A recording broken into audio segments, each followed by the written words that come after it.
All right, so now the stream is working? Why wasn't it working earlier?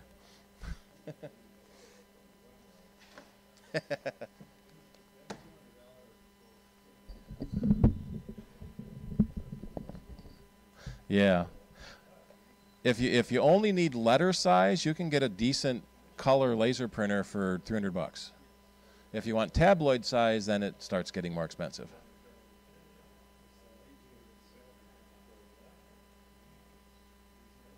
Yeah. So I think that's, yeah, the powdered toner. We've had a lot of luck with Brother printers, yeah. Unless you want to do graphics, then there's the Phaser 6800 series is their smaller home printer type. Yeah. Mm-hmm.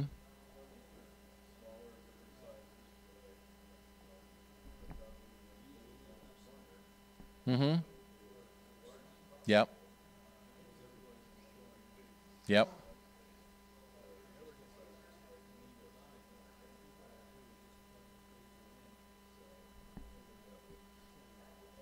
Yeah.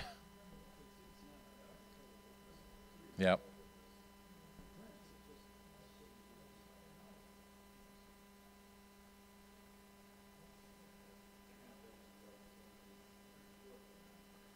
All right.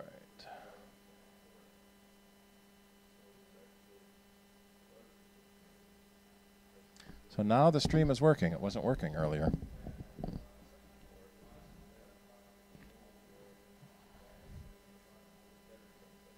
Okay.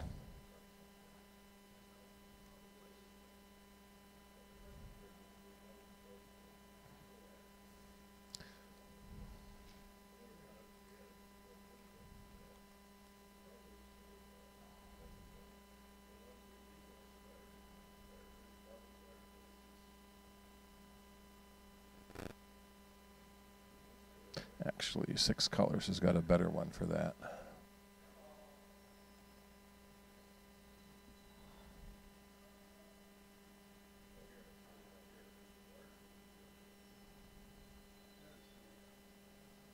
Yep. The original iMac in '98. Yep. 20th anniversary this year. It's the 20th anniversary of the iMac this year. Yep. Yep. Bunch of different colors.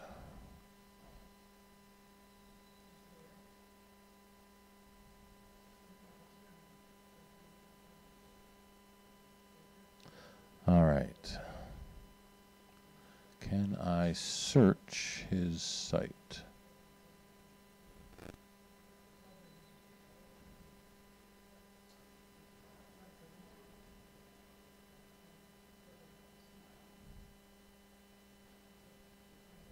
Oh, he hasn't done the new earnings call yet.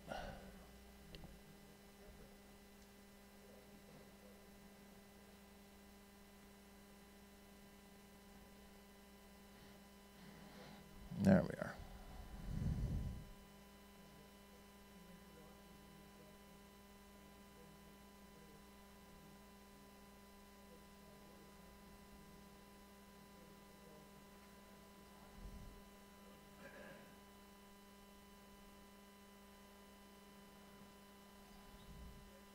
Oh, I need to make a note here.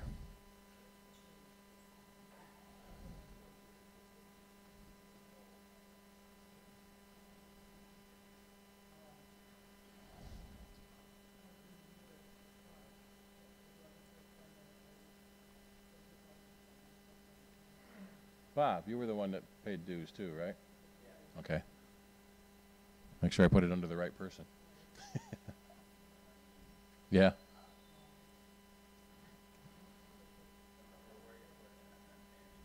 Yeah.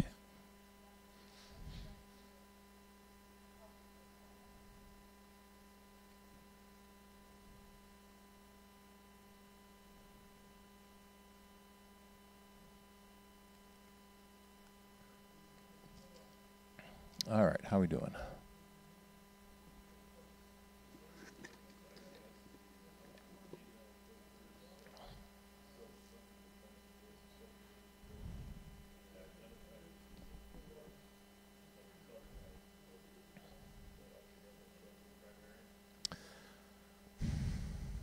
I don't know offhand. I guess let's start. Is anyone still out at the refreshments? I guess we'll get started. And we had a couple of questions, and one of the questions was on Gmail's what they call their priority inbox. Let me see. I'm going to tone this down a little bit because I'm overdriving the stream. First half of the meeting, the stream wasn't working. Couldn't connect to the server. Now it is, so I'll fix that later. P-R-I-O-R, priority mailbox. So you can turn it off completely, so everything shows up in your inbox.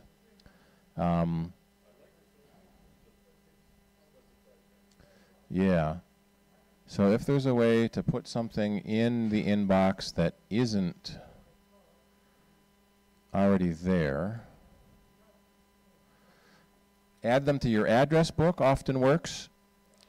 So then, because they're in your address book, it might put them in priority because it assumes those people are popular. Yeah, you can also hit the star to make that person important, and that might put it in the priority inbox as well. When you're looking at a message, next to the checkbox, there's a star, so you can star people, and that also lets you find all your starred messages as well.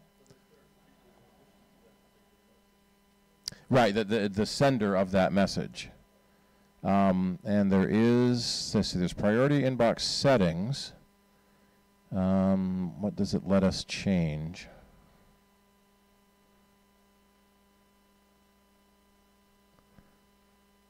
You can inbox count, or you can turn it off. What are the options in here? Unread, markers, filter.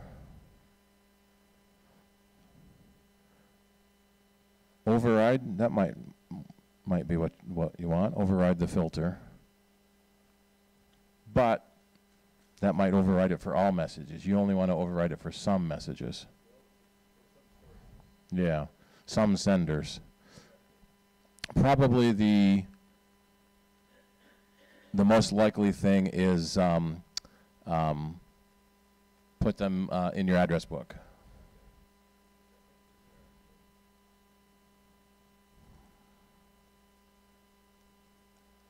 Let me see if there's, unless anyone else knows a way to change the Google priority inbox, so messages that are normally under social, you can have that specific person come in your priority instead of under social. That's a good point. Yeah, drag the message from the social box to the in priority box, and it may ask you if you want to do that for all the messages from that person. No, you should be able to just drag it to the header. I don't think I have mine on. Yeah. So I'm in social here. So yeah, so I want this Google. So here's that star. I can star that message, or I can drag that message up into priority or into primary. And yeah, here, do this for future messages from. So you can then you say yes. So you drag the message from the promotion tab onto the primary tab. And so my Google Analytics are now going to go into primary all the time.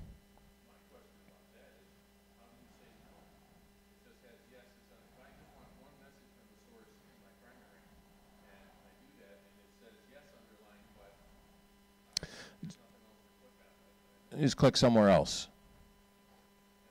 Yeah, so if you don't say yes, it assumes no. So if I click on another message, then it goes away, yeah. So Google recently updated the look of the Gmail interface. I haven't really noticed anything new yet, but I don't use the Google web interface much. I usually use the mail program. Google had their big I/O meeting this week where they announced a lot of new things on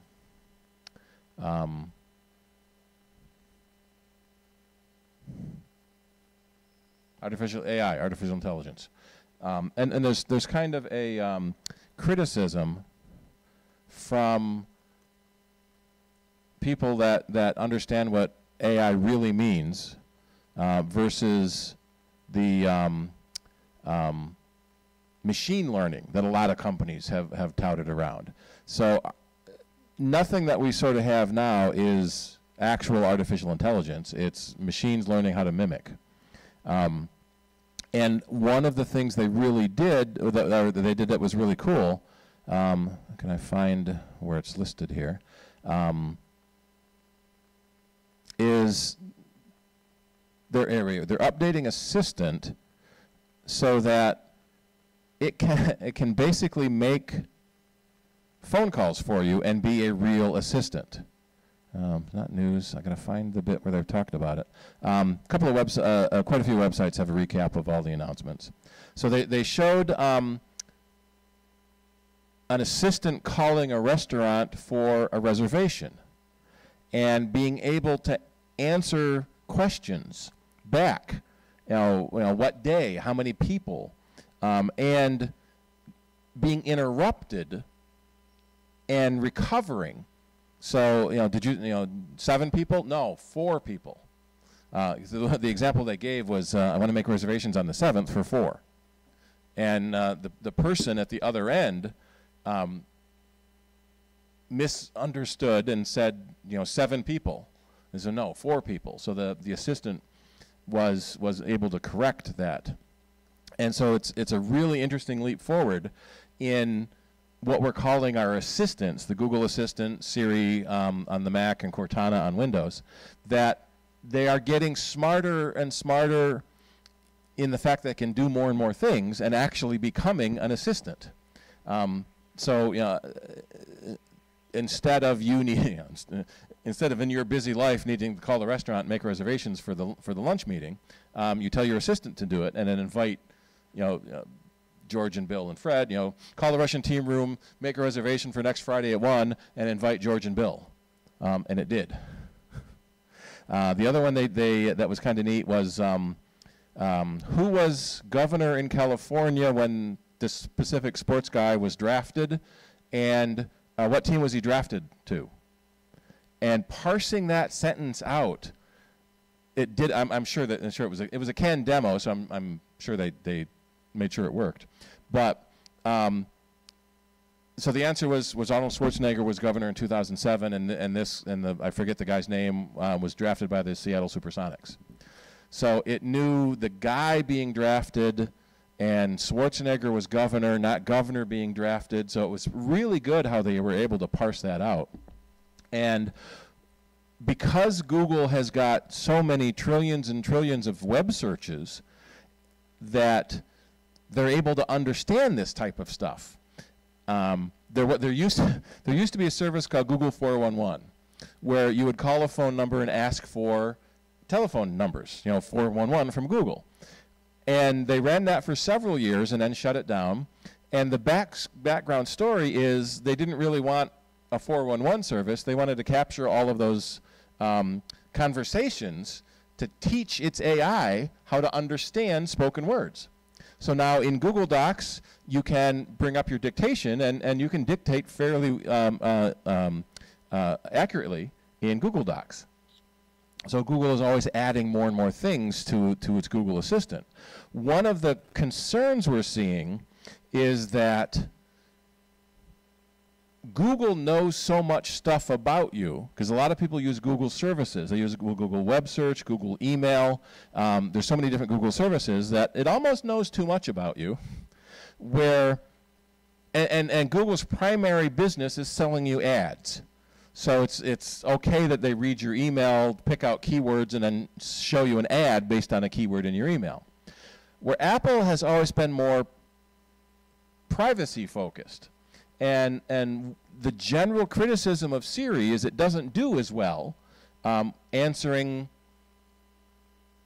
not really arcane questions, but it does really good at specific questions. What's the weather tomorrow? But it doesn't do very well about who was president when somebody got drafted. And the general thought on that is because Apple is more privacy focused, they don't track all of the stuff you do, and they don't save all of the stuff you do to look at and analyze. But Apple is doing a lot of machine learning as well, and they have a system they're calling differential privacy, where they can say, watch your web search, but not know that it was you making the search. Where with Google, and even more so with Facebook, that you typically are logged into your Google account when you're searching. In fact, quite often you don't even realize you're logged in. If there's a little icon up in the corner, you're logged in, and Google can read everything you do.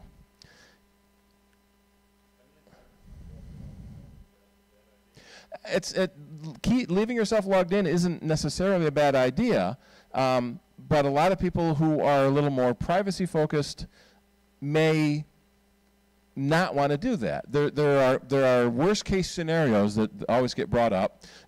Excuse me. You search Google for symptoms of a bad disease, and your insurance carrier raises your insurance rates because they think you have that disease. So that type of collation is a danger, and we saw that with Facebook and Cambridge Analytics. The big mess with Cambridge Analytics was the surveys. Never fill out a survey on Facebook.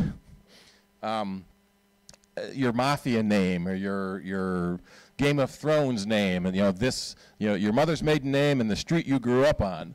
Well, for one, those are security answers you might have over to Amazon or Citibank or PayPal. But two, the bad guys, in this case they turned out to be bad guys, maybe inadvertently, but they were able to collect this information because it wasn't a violation of Facebook's terms of service. And so they got about 50,000 people to fill out this survey. And because of the way Facebook shares your data, your friends' data, and your friends of friends' data, they were able to get 300 million accounts. And the information from 300 million accounts based on 50,000 surveys. And they were able to collate all that information together and use it to assist the Trump campaign. And they also, because Trump was their client, they were using it to assist the Trump campaign. But we're also hearing that the Russian company, what was their name? Yeah, something like that. It was a company in America that was owned by a Russian company, staffed by Russian people, were using the same type of information and putting out. What was interesting, they were putting out pro and con for both candidates, just to rile everyone up. So it was interesting to see how this data was being used. And when Facebook found out about all this data, they asked Cambridge Analytics to delete it, and they said, okay, we did. Turns out they didn't. And then so last week, Cambridge Analytics had to file for bankruptcy because they lost all their clients with all this mess. But their parent like a parent company, Yep. So they're still out there.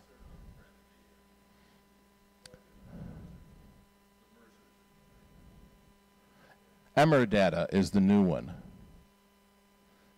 Steve Bannon was former vice president. So Emerdata is the new company they founded August of 2017, just before the election. And no, I'm sorry, that was 2016. So a year after the election.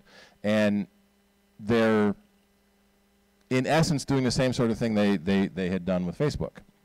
And because, zombie Cambridge, really, the people who share their data without realizing it, or sharing their friends' data without realizing it, are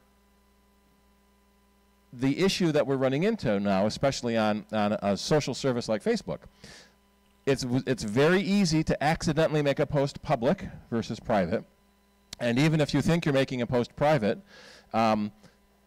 virtually every website will have little, let's go to New York Times, the New York Times article. Virtually every website has a little Facebook like button on it, which means Facebook is running code on that web server, and so Facebook knows that you went to that web page, because most people have themselves logged into Facebook in another window doing stuff. And even if you close the window, you're not necessarily logged out of Facebook. So here we go. So Facebook and Twitter both have little buttons on there. So their code is running on the New York Times website. So now New York Times knows, Facebook knows I went to New York Times because that icon got pulled out of Facebook. I don't even have to hit the Facebook share or like or anything but like that. That data is always being collected. And because you logged into Facebook, they know it's you. It's not just someone. They know exactly who it is because you're logged into Facebook. Charlie.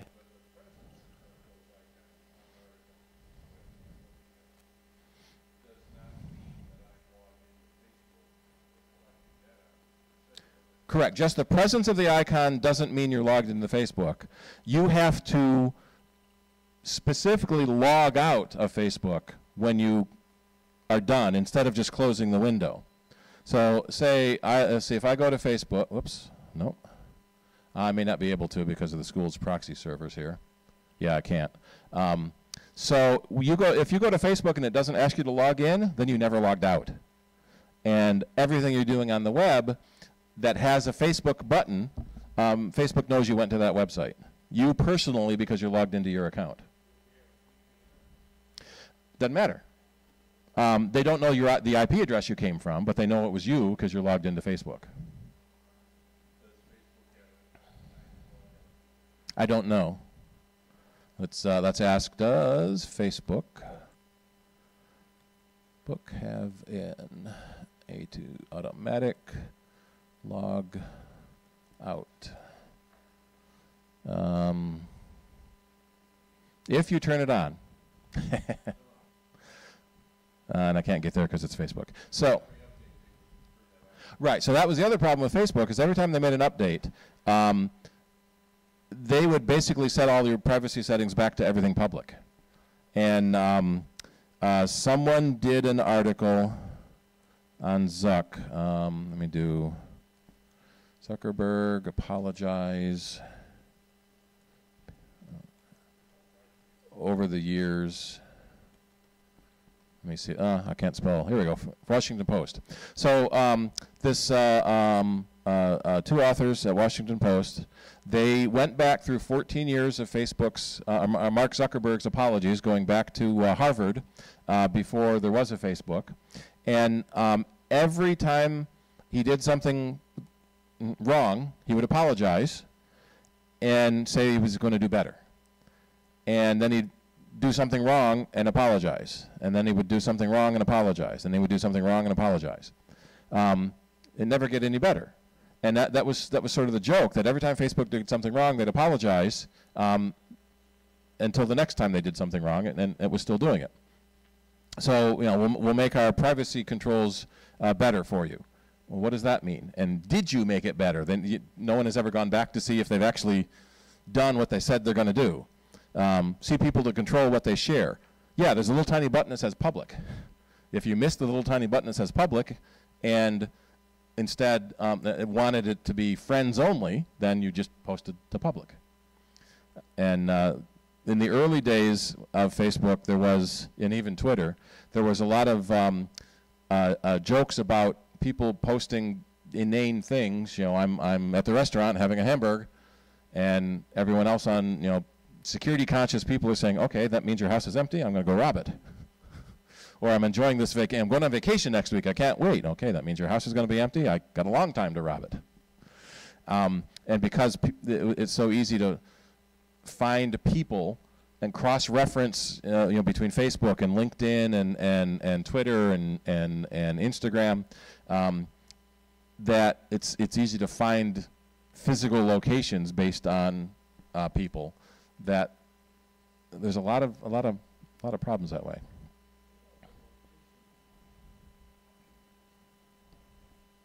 Yeah, so location options. Many apps websites, let me go to weather because I know that will ask me. Many websites will ask to use your location. And this time I'm going to turn off our ad blocker. I'm not going to turn off my ad blocker because then you get malicious ads that infect your computer. So one of the things you can do is have a website know your location. And it knows your geographic location through your wireless router. And the IP address you have, IP addresses are generally geographically isolated. And what can happen there is then that website knows about where you are. So, for example, weather, you want it to know your location because then it gives you the weather for your location. Or you type in your zip code and do it that way. Apple is doing more to try to make you aware of when a website asks for your location. It puts a little location icon up in your menu bar. And they just added a new location, a data sharing feature, so that if a program asks for data about you, it'll put a new icon up in your menu bar. They added that with the 10.13.4 update. I think I have location restricted. So that's why I can't get it to work. And I have to spell it right here. Yeah, you can allow location app by app. So I have weather turned off, so that's why it's not asking me.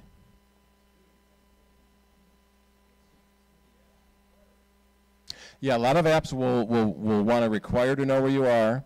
The other thing that you will get is notifications. Do you want this website to give you notifications? So this is a news site, so it's going to push news to you. And that may sound like a good idea, but on a site like CNN, there's a new news story every 5 minutes. And so it's constant notifications. And so for that, you would go into your, nah, that's not what I wanted. Safari preferences and websites and notifications. You can set what websites you've allowed or denied, and then it won't ask you anymore. If you say allow or deny, if you say allow, it will be there. If you say deny, it will be there. For CNN, I haven't said either, so it asks me again. So you can decide which websites you want to be able to send you notifications.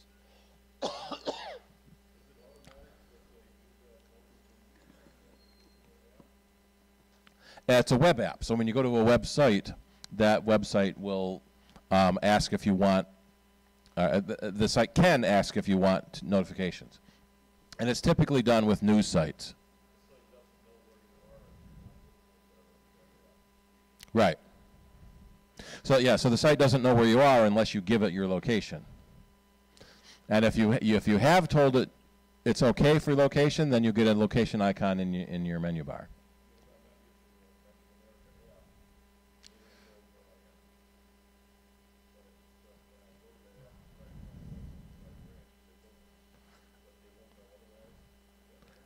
You have to have the website open for the location to be in use.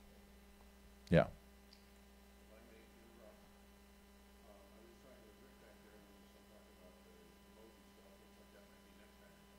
Well, we can do some quick emojis. Yeah. How many people want to see the new emojis? How many people know what emojis are? Yeah. Yep. Yeah. I want to go to Apple. So basically, emojis are the old smiley faces that we used to have. And if you've been around long enough, you know the colon parenthesis was a smiley face that turned sideways. When computers got graphic enough, they could have real smiley faces. And so these are generally the emoji that are built into the computer. And each new version they have added, let me go to new ones. So they have added new emoji. Yeah, so this is the Emojipedia. And it shows us the new emoji. One of the things that they have done in the last few emoji, well, some really amazing designers are building these emoji now. Yep. And so if you have an iPhone 10, you have new Emoji characters. And let's see, that's all Emoji. Yeah. One of the things they've done in the recent emojis is different skin tones, and also adding more male and female, so that you can have an emoji that looks like you. John?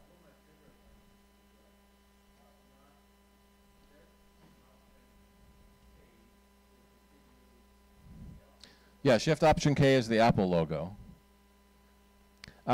You can type emoji if you're more often on the iPad. Your keyboard has an emoji icon that switches you into emoji only.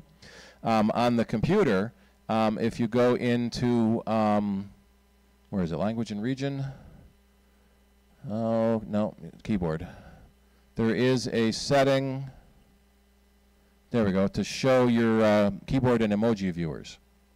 So now I can go up into my menu and bring up my emoji viewer. So now I can type emoji in anything I want. And if you click on it, it will sometimes tell you what the key combination is, but most of the emojis don't have key combinations. So the big thing you would do an emoji in would be like messages or email, where you want to send an emoji to someone. And in messages, you have a little emoji icon that will show you the emoji you have in the system. So you've got a lot more emoji. In fact, Google I/O started out with, there were two critical problems that was the joke. The hamburger emoji, let me see if I can find it here. The cheese was on the bottom of the meat. So it was bread, tomato, lettuce, meat, cheese, bread. And everyone apparently, or Google apparently, got a bunch of tweets about the cheese being on the wrong side. So they fixed it. Yep. So Sundar said he was a vegan, so he didn't know where the cheese went anyway on a hamburger.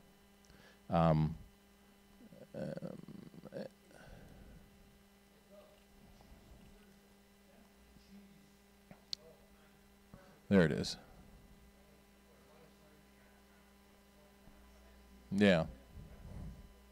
Yep. So the before the cheese was on the bottom, they moved it on top. So you want your cheese to ooze down over the bun, or have the cheese is going to ooze down over the actual bun instead of the meat. Yeah. Yep. And then the other one was the beer. Oops. Is it? Yeah, the beer emoji had a problem. For some reason, the foam was floating on top of the glass. So they fixed that. In fact, here's probably, yeah, so they fixed that, so now the beer goes all the way to the top of the foam. But then this other picture shows you there are differences in the way each OS can render the emoji. So if you send an emoji to someone on a different platform, you're on an iPhone, they're on an Android, it may look different. And there was a big problem with Apple and a squirt gun. SQUIRT. Yeah, so on the Apple, it looked like a squirt gun. And on every other platform, it was an actual revolver. So, people were saying, let's go to the park with our squirt guns and squirt people. And the person at the other end, got an actual gun. Yeah. So that was a big problem for a while. Yeah. So don't bring a squirt gun to a gunfight, but you can bring a knife. No, no. Yeah, not a really long knife. All right, so that's about all the time we have. Any last questions?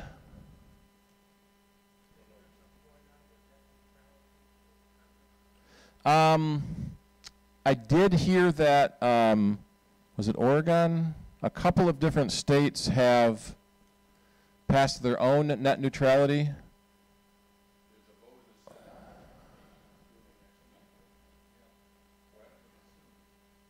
So the Congress can override, there we go. Congress can override what the FCC has mandated. And so it's possible that we may get net neutrality back, which basically means that the net is neutral and internet service providers can't charge extra for some services versus another service. The problem that comes up is that we see companies like T-Mobile saying if you watch Hulu, it doesn't count towards your data. Oh, good, I can watch Hulu. But if you watch YouTube, it does count towards your data. So that's not being neutral. But for people looking at it, oh, I get free Hulu, great. Yeah, but that means the other guys have to pay extra. And if you're trying to make a service, so YouTube wouldn't exist, Netflix wouldn't exist, Hulu wouldn't exist without net neutrality. In fact, Netflix has had quite a few issues with ISPs that when you cross an ISP boundary, from Cox to Time Warner to Cablevision to Spectrum, generally the ISPs don't charge each other because there's the same amount of data passing both ways. So if I want to go to the Apple website, I go through 3 or 4 different ISPs to get from the East Coast to the West Coast. With Netflix, you're sending a little tiny request for a video, and they're sending you back gigabytes of data. So AT&T was one of the first companies, and then Comcast followed suit, charging the ISP more money. So I think it was AT&T was charging Verizon to carry Netflix. And Verizon said, well, you can't do that. It's not us. It's Netflix. And so then they wanted to charge Netflix more money. So if you're on AT&T and want to watch Netflix, you have to pay more than if you're on AT&T and want to watch Hulu. Because of so that's why we need net neutrality. We want the net to be neutral. It shouldn't matter who you're going to, what internet provider you're using. You should be able to get your content. And the innovation that allows for people making new stuff with the internet as the public utility is just amazing what we've seen in the last few years. Yep. All right. Saturday at noon. From 12 to 2 is the Apple Cider, yeah, this is Apple Cider, is the Sound Bites radio show. If you have more questions, you can give us a call then. And then next Wednesday is our board meeting, and next Saturday is our Q&A meetings at Bob's house and then at the JCNC. So we'll see you all next month. Thanks for coming.